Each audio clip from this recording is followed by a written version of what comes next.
안녕하세요. 진정토크입니다.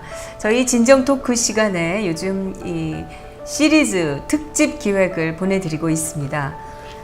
생생한 역사의 현장을 담은 사진들, 또 감추어졌던 또는 일반에게 알려지지 않았던 귀한 사진들, 이걸 통해서 우리가 이 역사의 사실을, 그 진실을 새롭게 확인하는 사진을 통해서 보는 역사의 진실 탐구입니다. 오늘도 귀한 사진들과 함께 조시철 목사님 나와주셨습니다. 네, 안녕하세요. 반갑습니다.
저기 왼쪽에 있는 여자분이요. 네. 청진에서 탈북한 분입니다.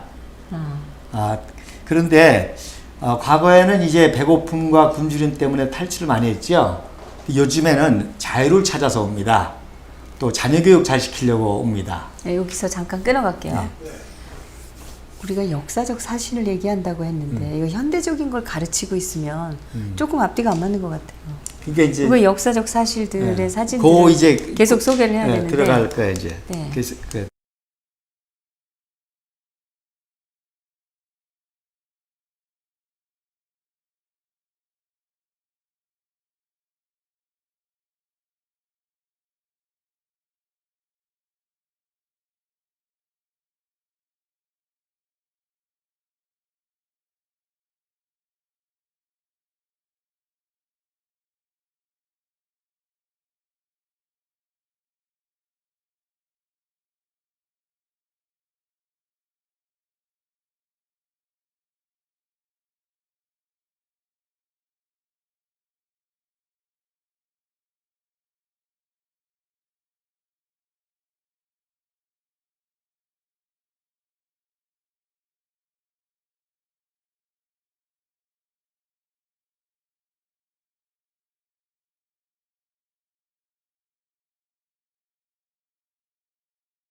박정희가 해방 때는 28살 청년입니다. 소위입니다. 소위 중위.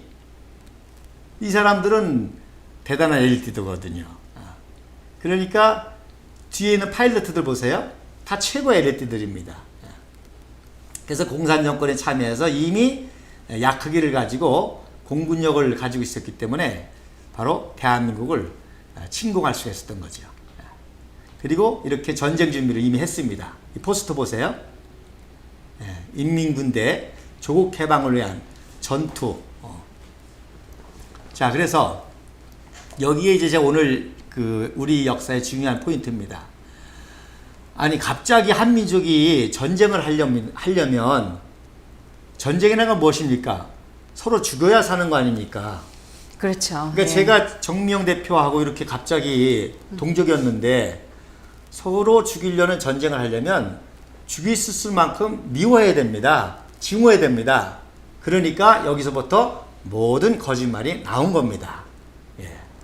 그래서 남한을 상대로 전쟁을 하려니까 남한을 죽이고 싶도록 미워해야 되겠죠. 모든 징후를 만들어야 되겠죠. 그래서 모든 거짓이 이때부터 나온 겁니다.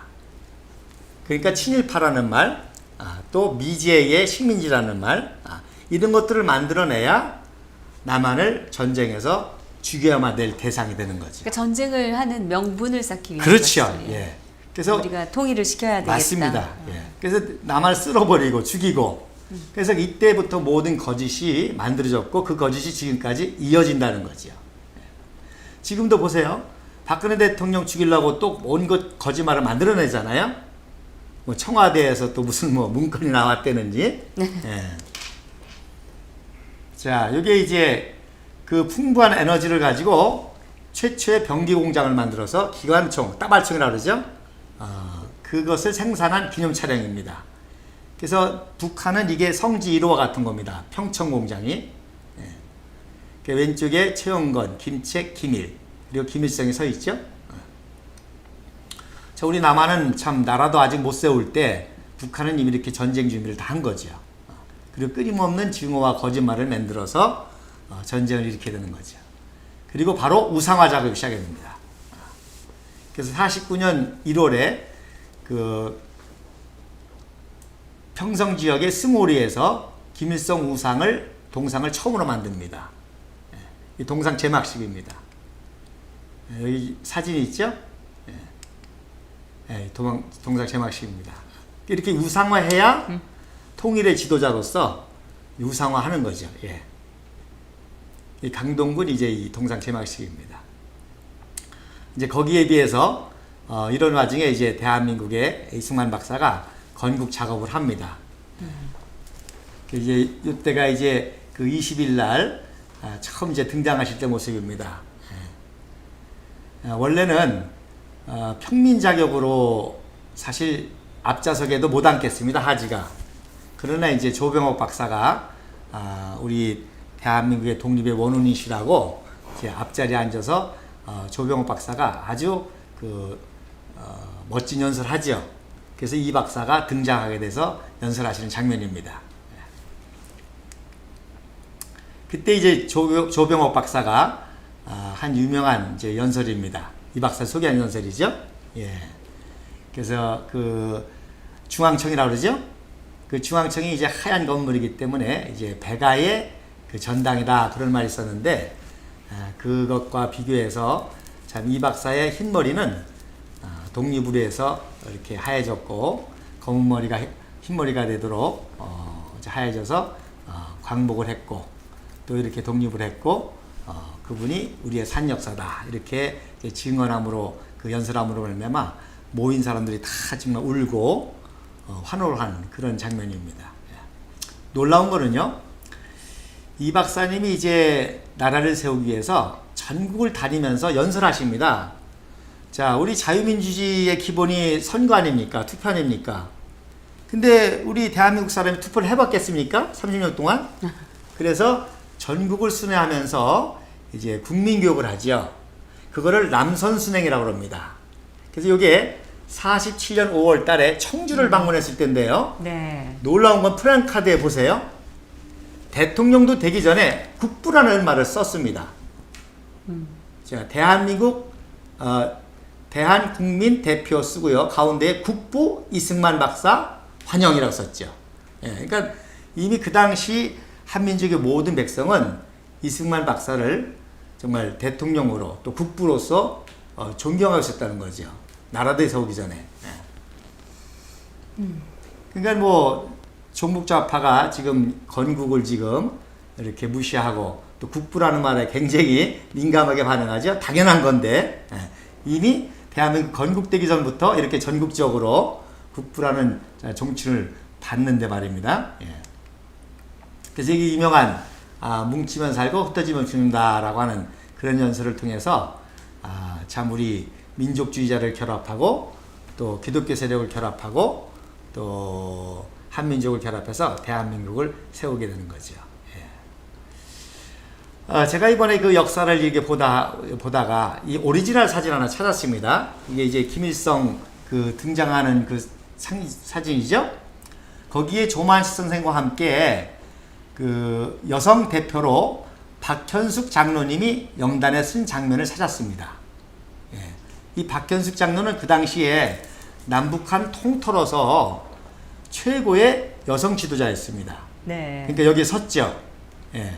그래서 이분이 아주 유명한 에피소드가 있습니다. 그래서 제가 또 특별히 우리 참 정명 대표님이 정말 종북좌파 정권과 싸우시는 투쟁에 앞장선 여전사신데 바로 이 박현숙 장로가 바로 김일성이와 싸운 여전사였습니다. 예. 그러니까 김일성이가 계속 이 박현숙 장로를 그 협박하고 유혹했죠. 공산 정권에 참여하라고. 근데 박현숙 작성님이 끝까지 버텼습니다. 예. 그래서 이제 심지어 공산당 여맹이라고 박정희하고 이제 합치라고 계속 이제 협박을 합니다. 그래서 권총을 갖다 놓고 협박을 합니다. 그때 이제 박현숙 장로가 내가 일본 놈들 앞에서도 눈 하나 깜짝 안 했는데 너까지 젊은 놈의 권총에 내가 협박을 당하겠느냐. 그렇게 이제 버텼던 일화가 있습니다. 그러니까 이제 김일성이가 조만식 선생한테 좀 설득 좀 해달라고. 네. 그랬더니 이제 조만식 선생님이 내가 왜 여자 문제에 끼느냐. 그런 적이 있었습니다. 근데 12월 달에요. 이제 김일성이가 이제 박현숙 장로를 또 회유합니다.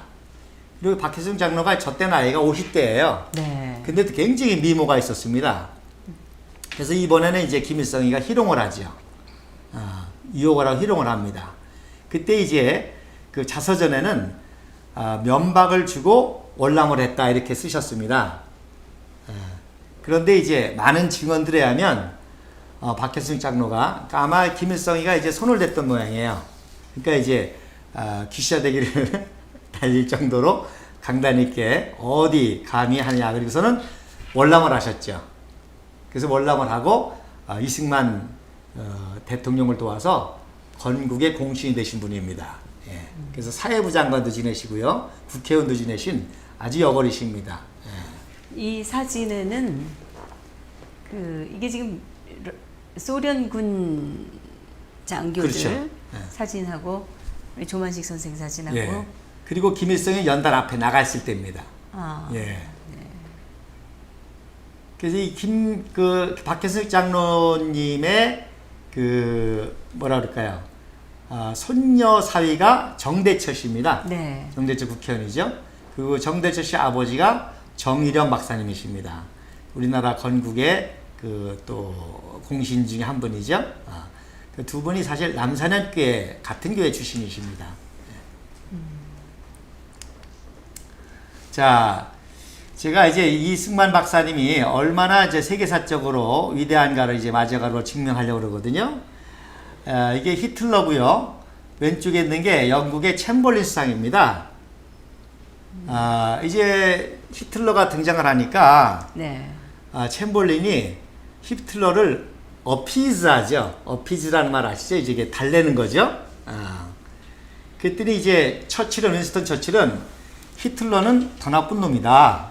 저거 지금 때려잡지 않으면 전 유럽이 위험할 수 있다. 네. 그랬더니 이제 챔버린은 아니다. 우리가 1차 세계대전 끝났는데 뭐 또 이렇게 하느냐. 달래야지.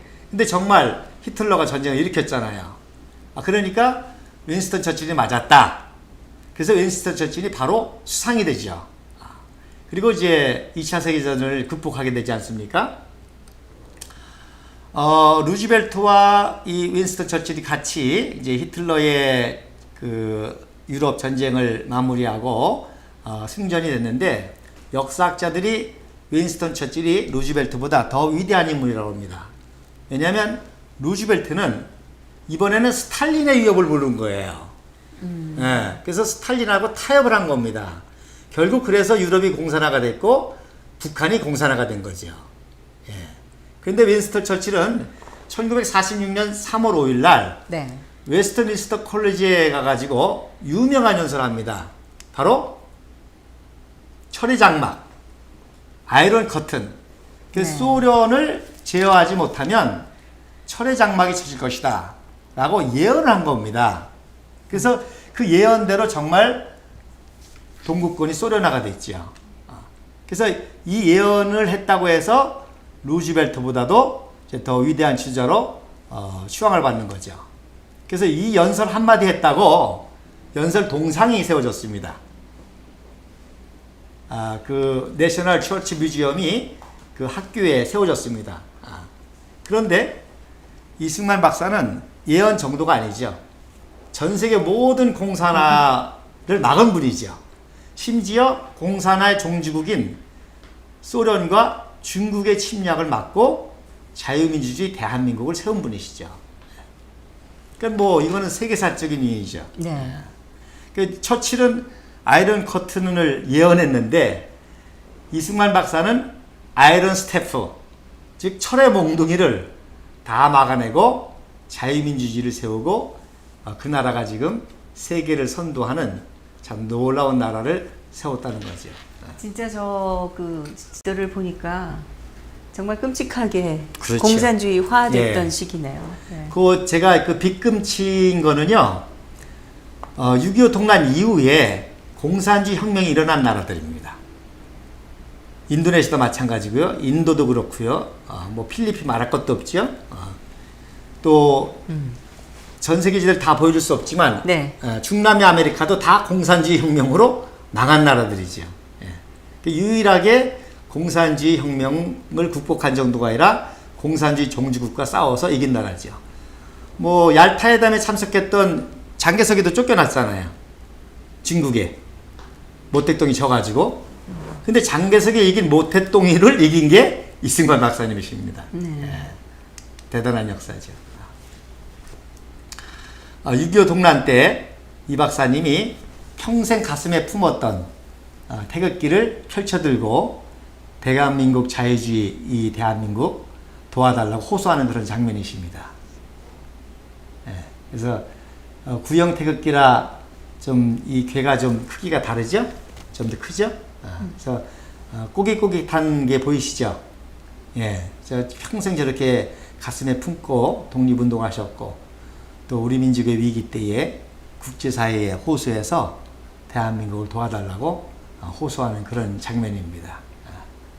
그런데 정말 기적과 같이 UN 21개국이 참전해서 대한민국을 수호하게 되고 자 오늘날 위대한 대한민국에 기초를 다 놓으신 거죠. 그래서 지난번에도 잠깐 말씀드린 것처럼 인구 대비 GDP로 우리가 지금 이제 4대 강국이라고 할 수 있을 정도로 놀라운 기적을 이룬 거죠. 예. 자, 요건 이제 이승만 박사님이 이제 그 아펜젤러, 자기를 키우는 아펜젤러 선교사님, 네, 아들 선교사님이 이제 그 돌아가셨을 때 정동교에서 장례식 하는 그런 장면입니다. 그러니까, 이승만 박사에 대한 모독은 선교사들에 대한 모독입니다. 왜냐하면 선교사들이 키운 분이시거든요. 그래서 철저히 이승만 박사는 선교사들의 가르침을 받아서 평생 단 한순간도 독립과 건국을 외에는 생각한 적이 없고요. 단 1달러도 헛되이 쓰신 분이 없죠. 또 이제 저 왼쪽이 이승만 박사의 위대한 스승 중에 하나인 허버트 박사 묘를 이제 방문한 장면이십니다. 그리고 이제 오른쪽은 배제학당 다닐 때 애국가를 가르쳐 주신 네. 스승을 방문해요. 그래서 이 박사님 이렇게 시간 날 때마다 양화진에 자기 스승의 묘를 찾아서 어떻게 하면 이제 이 대한민국을 빛과 자유를 만들 것인가 늘 영감을 얻고 그렇게 해서 이제 나라를 세우게 되고요. 이때가 이제 다음 주에 제가 말씀드릴 바로 원자력을 네. 구상하게 되는 장면입니다. 아, 이 사진이요. 예, 예. 네. 그래서 58년도에 이제 그러니까 우리 이승만 대통령께서 이미 그 당시에 60년 되기 전에부터 원자력을 구상을 맞습니다. 하셨다는 거죠. 예. 그래서 그걸 제가 그게 다음 아마 시간에 일본이 그걸로 패망하는 것에 큰 충격을 받으시고 예. 우리도 그런 걸 가져야 되겠다는 생각을 맞습니다. 하신 예. 것 같아요. 예. 그걸 이제 제가 다음 시간에 자세하게 네네. 그러니까 지금 문재인 정부가 고리 원전을 폐쇄한다 그러죠. 어제 안 한다 그러죠. 그게 단순한 전력 문제가 아니라는 거죠. 이 근본적인 대한민국 역사를 말살하려는 거죠. 그리고 반대로요. 지금 중국이 원자력 발전을 굉장히 하고 있습니다. 그리고 북한이 다시금 원자력을 개발하려고 합니다. 지금 그 재생에너지, 천연에너지의 예. 대표적인 그 활용 국가가 독일인데 예. 독일이 작년에 이미 이 태양광을 돌릴 수 없을 정도로 햇볕 일조량이 낮았다고 맞습니다. 합니다. 예. 그래서 그 블랙아웃 맞습니다. 될 정도의 직접, 위기, 전기 예. 위기가 와서 이제 원전을 도입하는 안을 지금 검토 중인데 예. 우리는 지금 맞습니다. 원자력 발전 기술을 지금 중단시킴으로써 대한민국 기술 발전을 지금 뒤로 돌리려는 맞습니다. 그래서 원자력 쪽에서 이 대한민국을 뒤처지게 하려는 그런 음모도 그렇죠. 저는 있어 보입니다. 그게 이제 그래서 결국 체제 유지입니다. 네. 북한의 정권을 유지시켜주기 위한 전략이라는 거죠. 그러니까 통일을 가로막는 전략이라는 거죠. 그리고 이제 독일 얘기도 하셨지만 일본도 어제부터 원자력을 전면대 가동하기 시작했습니다. 예. 그러니까 이거 전력 에너지 문제는 굉장히 중요한 문제죠. 네, 우리나라는 정말 이 화석 에너지도 없고 예. 그 자원이 부족하기 때문에 이 전기 사용량은 또 엄청나게 많고 맞습니다. 이것을 감당할 수 있는 거는 원자력밖에는 예. 없습니다. 그래서 그리고 이걸 우리가 지금 직시해야 될 필요가 있다고 맞습니다. 생각합니다. 그리고 네. 그게요. 오일류 혁명하고 직결되어 있습니다. 원자력에 대한 그렇죠. 이승만 대통령의 구상이 예, 왜냐하면 민주당 정권이 섰잖아요. 해야 되고 역시 원자력을 제일 먼저 브로킹하는 거예요. 네. 그 얘기는 이제 다음 시간에 예. 또 청해 듣도록 예. 하겠습니다. 오늘도 조시철 목사님께서 좋은 사진들과 함께 멋진 강의 들려주셨습니다. 감사합니다. 네, 감사합니다. 네.